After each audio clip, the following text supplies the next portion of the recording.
नमस्कार, आप देख रहे हैं लाइव इंडिया हर पल। मैं हूं आपके साथ रेखा मिश्रा। भारतीय मूल की अमेरिकी अंतरिक्ष यात्री सुनीता विलियम्स एलन मस्क की कंपनी स्पेसएक्स के स्पेसक्राफ्ट ड्रैगन से वापसी करने जा रही हैं। थोड़ी देर में जो है वो स्पेसक्राफ्ट की अनडॉकिंग की प्रक्रिया जो है वो भी शुरू हो जाएगी। अभी की जो ताज़ा जानकारी है उसके मुताबिक जो है वो 100 स्पेसक्राफ्ट की अनडॉकिंग की प्रक्रिया जो है वो हो चुकी है और यह भारतीय समयानुसार बुधवार सुबह 3:30 बजे लैंड करेगा। ऐसे में अगर हम बात करें सुनीता विलियम्स सहित चारों अंतरिक्ष यात्रियों की लैंडिंग के पूरे प्रोसेस की, तो पूरे प्रोसेस को समझना ज़रूरी है कि आखिर ये लैंडिंग होगी कैसे।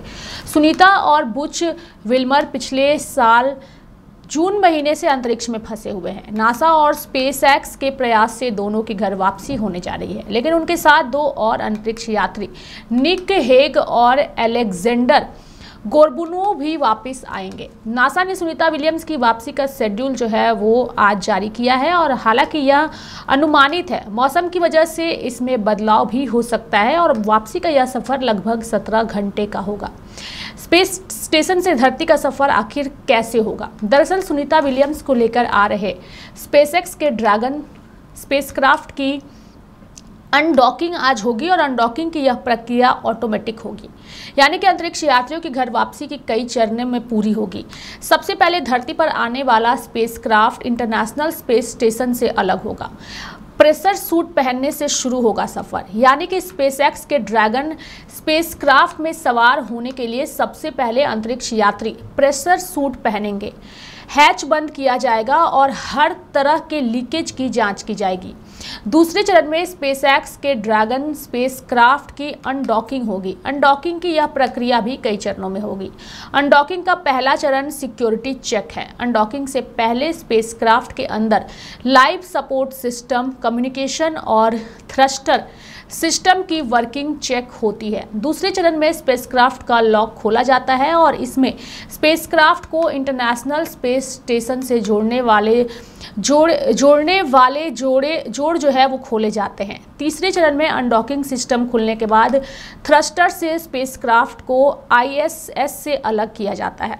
थ्रस्टर दरअसल स्पेसक्राफ्ट की स्पीड और उसकी डायरेक्शन कंट्रोल करते हैं। चौथे चरण में अनडॉकिंग के बाद स्पेसक्राफ्ट की मॉनिटरिंग होती है और आखिरी चरण में स्पेसक्राफ्ट पूरी तरह से ISS से अलग होकर धरती के सफर पर निकल पड़ता है।